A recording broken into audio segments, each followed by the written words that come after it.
ভিখারি যখন দুয়ারে আইসা বলে একটা টাকা ভিক্ষা আমারে দাও, ওই ছেলের হাতে নিয়া বলবেন, ও ছেলে তুই ভিখারিকে ফিরাইয়া দিবা না, একটা টাকা তোর হাতের মধ্যে আমি দিয়া দিলাম, যাও যাও ওই ভিখারির হাতের মধ্যে নিয়া তুমি দিয়া দাও। আপনার মাধ্যমে আপনার ছেলে শিখবে, মৃত্যু পর্যন্ত ভিখারিকে ধমক দেওয়া শিখবে না।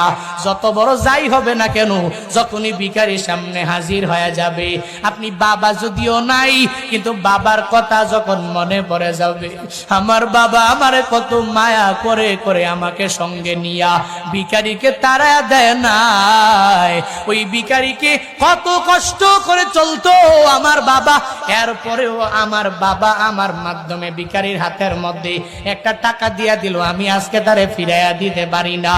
নিজেও শিক্ষা দেওয়া লাগবে, নিজের ছেলে মেয়ে সবাইরে শিক্ষা দেওয়া লাগবে, মাজলুমের পাশে দাঁড়ানো লাগবে, জালেমের পাশে কঠিন কালেও দাঁড়ানো যাবে না।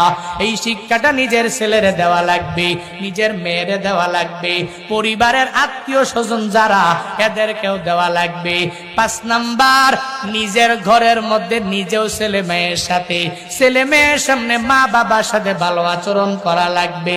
অন্যায় আচরণ কঠিন কালেও করা যাবে না, কারণ মা বাবারা যেই পরিমাণ কষ্ট আমার জন্য করেছে, আমার ছেলেরেও শিক্ষা দেওয়া লাগবে।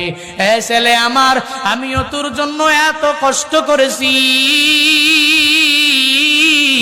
কত রাত আমি মা ঘুমাই নাই, কত রাত আমি বাবাও সুন্দর করে ঘুমাইতে পারি নাই, এত কষ্ট আমি তোর জন্য এত কষ্ট করলাম, আজকে আমার মা বাবা আমার জন্য কষ্ট করেছি, আমি মা বাবার সাথে ভালো আচরণ করি, অন্যায় আচরণ করতে পারি না, তুই কঠিন কালেও বড় হওয়ার পরে আমাদের সাথে ভালো আচরণ করবি, অন্যায় আচরণ কঠিন কালেও তুই করতে যাবি না।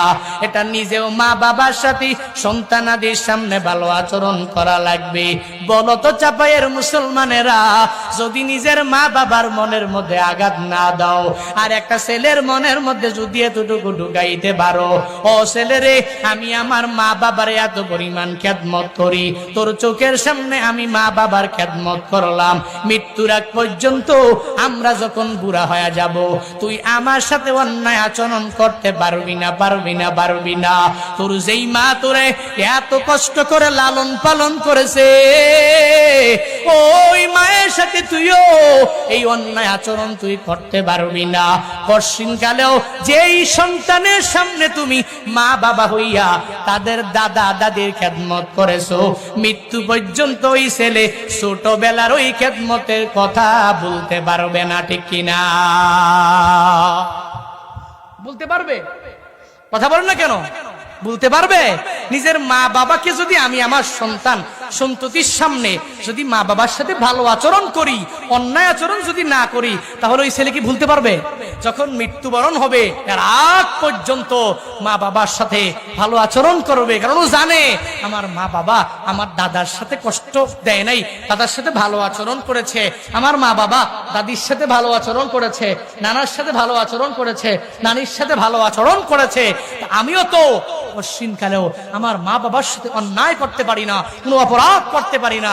অন্তত পক্ষে যেই মা এত কষ্ট করে পশমের মধ্যে নিয়ে লালন পালন করলেন, সেই জননী, সেই মা, কঠিন কালেও ওই মায়ের সাথে অন্যায় আচরণ করতে পারি